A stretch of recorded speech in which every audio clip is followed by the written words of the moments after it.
About the formula of the any cubic structure or any crystal lattice, let us now know how to calculate the packing efficiency of different structures. So first of all, we should know what is packing efficiency. Packing efficiency is the percentage of total space filled by the particles. मतलब एक दिए गए space में हम particles को जब place करते हैं तो वो कितना परसेंटेज ऑफ द स्पेस को कवर करता है, that is called packing efficiency. अब हमारे पास में 3 स्ट्रक्चर्स हैं, आप जैसा जानते हैं HCP, CCP, जिसको कि हम FCC के नाम से भी जानते हैं, and body centred and simple cubic cell. तो इन तीनों के लिए हम पैकिंग एफिशिएंसी को कैलकुलेट करेंगे. I have already return it because time ज़्यादा लगेगा, तो रिटर्न पहले करके मैंने इसको रख लिया. मैं आपको इसको एक्सप्लेन कर देती हूँ. सबसे पहले देखो, हम स्टडी करेंगे FCC स्ट्रक्चर के बारे में. आपको सबसे पहले यहाँ पे देखना है कि हम जो अब इन तीनों में जो पार्टिकल्स होंगे वो कॉर्नर्स पे तो होंगे ही होंगे. इसके अलावा पार्टिकल्स इन तीनों के केस में उनके नियरेस्ट नेबर पार्टिकल कौन सा है वो हमको फाइंड आउट करना होता है सबसे पहले. तो अगर हम फेस सेंटर्ड की बात करते हैं तो फेस सेंटर में हम हर एक फेस पे हमारा एक पार्टिकल होता है अपार्ट फ्रॉम द कॉर्नर्स. तो हम यहाँ पे एक डिस्कस करते हैं कि देखिए एक फेस को लेके चलते हैं. यहाँ पे पार्टिकल एक प्लेस किया है A, बीच में फेस के बीच में एक पार्टिकल है और ये एक पार्टिकल है. ये पॉइंट A है, ये पॉइंट C है, ये पॉइंट B है. ये जो स्मॉल है आपको दिख रहा है ये एज लेंथ है, और ये B जो दिख रहा है, ये जो आपको नज़र आ रहा है, ये फेस डायगनल है. ठीक है.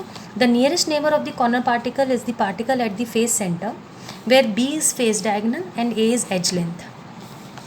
अब हम कंसिडर करते हैं ट्राइंगल ABC. इसमें पाइथागोरस थ्योरम लगाते हैं. हाइपोटेनियस निकालना है हमको. AC² is equal to AB² plus BC². This we all know. So हम बिकॉज हमने AC को B² माना है और एज लेंथ को A माना है, तो A² plus A², so that is 2A². So B is equal to √2A. Now B is equal to 4R. अब 4R क्यों कह रहे हैं? देखो, अगर मैं यहाँ से काउंट करती हूँ तो कितने R is basically the radius of the sphere. तो अगर मान लीजिए ये this is 1R, this is 2R, this is 3R and this is 4R. 1R, 2R, 3R and 4R, 4 radius यहाँ पे कवर हो रहे हैं, इसलिए हम B को 4R मानते हैं. 4R is equal to √2A. अब A के लिए इसी को लिख लेंगे तो 4R is upon √2. A is equal to 2√2R. इसको हमने सॉल्व किया, 2√2 मल्टीप्लाई करेंगे √2 से, तो अल्टीमेटली हमको ये आंसर मिल जाएगा. देन तो रेडियस की वैल्यू ये मिल गई, एज लेंथ की वैल्यू ये मिल गई. अब हमें क्या करना है? वॉल्यूम ऑफ द स्फीयर को फाइंड आउट करना है. वॉल्यूम ऑफ द स्फीयर का फॉर्मूला होता है 4/3πr³. अब FCC में तुमने पढ़ा है कि 4 एटम्स आते हैं, तो 4 एटम्स के हिसाब से हमारा जो टोटल वॉल्यूम ऑफ 4 स्फीयर्स हो जाएगा वो हो जाएगा 4 × 4/3πr³.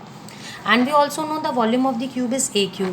A की वैल्यू है हमारी √2R, तो √2R होल क्यूब हो गया ये हमारा. Now the formula of packing efficiency is volume of 4 spheres in unit cell multiplied by 100 upon total volume of the unit cell. Okay, upon total volume of the unit cell. तो अब हमारा ये हो गया 4 स्फीयर्स का volume, और divided by ये हो गया हमारा volume of the unit cell, जो कि हमने यहाँ पे कैलकुलेट किया है. तो ये अगर हम कैलकुलेट करते हैं तो हमारा 74% एग्जैक्टली मिलता है. तो FCC स्ट्रक्चर का जो पैकिंग एफिशिएंसी होती है वो 74% की होती है. This way. Okay. Now similarly we have to do for the body center. I hope that is clear. ना बॉडी सेंटर के केस में देखते हैं बच्चों. बॉडी सेंटर के केस में देखो, नियरेस्ट नेबर जो होगा इसमें वो कॉर्नर पार्टिकल का particle at the body centre होगा. तो यहाँ पे आप देखो, बॉडी सेंटर पे पार्टिकल यहाँ पे ये प्लेस किया हमने.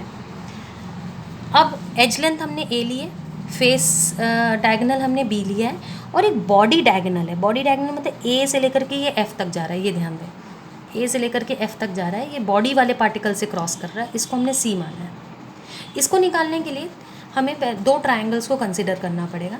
पहला ट्राइंगल हम लेते हैं E, F और D का. पहला ट्राइंगल आप ये लेंगे EFD, मतलब बेस पे है ये ट्राइंगल, क्यूब के बेस पे है. तो EFD में B square is equal to A square plus A square, देखो ये बी स्क्वायर हाइपोटेनियस हो गया, A square, so B square is equal to A square, that is under root 2a। अब दूसरा ट्राइंगल हम जो ले रहे हैं वो बॉडी डायगोनल को कंसिडर कर रहे हैं। ये देखो AFD, तो ये जो है बॉडी वाले पार्टिकल से क्रॉस कर रहा है, बॉडी डायगोनल इसमें आ रहा है, और ये हमने ऊपर वाले इक्वेशन पे सॉल्व कर ही लिया है कि b की वैल्यू क्या है और a हमारा h लेंथ होता है। तो फॉर्मूला हम पाइथागोरस थ्योरम लगाएंगे, c square is equal to A square plus B square. अभी b स्क्वायर की वैल्यू ऑलरेडी 2a स्क्वायर हमने निकाल ली है, तो c square is equal to 3a square हो जाएगा, so c is equal to under root 3a। Since c is equal to 4r, अब यहाँ भी देखिए ये भी 4r के बराबर है, because this is 1r, this is 2r, this is 3r and this is again 4r, तो 4 इसमें रेडियस कवर होते हैं, तो हम बोलेंगे c is equal to 4r, so 4r is equal to c is equal to under root 3a, 4r is equal to under root 3a, so a is equal to 4r upon under root 3 और r is equal to under root 3 upon 4a। तो हमें a की value मिल गई है। अब BCC में तुम्हें पता है 2 पार्टिकल्स का कंट्रीब्यूशन होता है, टोटल जो उसका नंबर ऑफ पार्टिकल्स आते हैं वो 2 आते हैं, और एक स्फीयर का वॉल्यूम 4/3 पाई आर क्यूब है, तो 2 इंटू 4/3 पाई आर क्यूब हो गया। Volume of cube a cube होता है, a की वैल्यू हमें 4r अपॉन अंडर रूट 3 मिली है, उसको हमने क्यूब कर लिया। पैकिंग एफिशिएंसी का फॉर्मूला आपको पता ही है, पिछले केस में हमने 4 स्फीयर लिए थे, इस केस में हम 2 स्फीयर लेंगे, और इसको जब पुट करेंगे 2 into 4/3 pi are cube into 100 divided by 4r square cube upon under root 3 cube, the whole cube is equal to 68% आपको इसका एक वैल्यू मिलेगी, जो कि एक कांस्टेंट वैल्यू, ये याद रखनी है FCC के लिए, BCC के लिए। तो अगर मैं कंसिडर करने के लिए बोलती हूँ तो ऑब्वियसली FCC में ज़्यादा स्पेस कवर है, बिकॉज 74% का आपको उसमें एफिशिएंसी मिल रही है और इसमें 68% की मिल रही है। तो ये दोनों क्लियर हो गए होपफुली। अगला जो है हमारा सिंपल क्यूबिक यूनिट सेल है, जिसमें सिर्फ हमारे पार्टिकल्स जो होते हैं कॉर्नर पे प्रेजेंट है, no particle is present in the face और in the centre of the body. ये बहुत सिंपल जाएगा। इसमें हम एज लेंथ को a मान रहे हैं, और a जो है देखेंगे ध्यान से, a जो है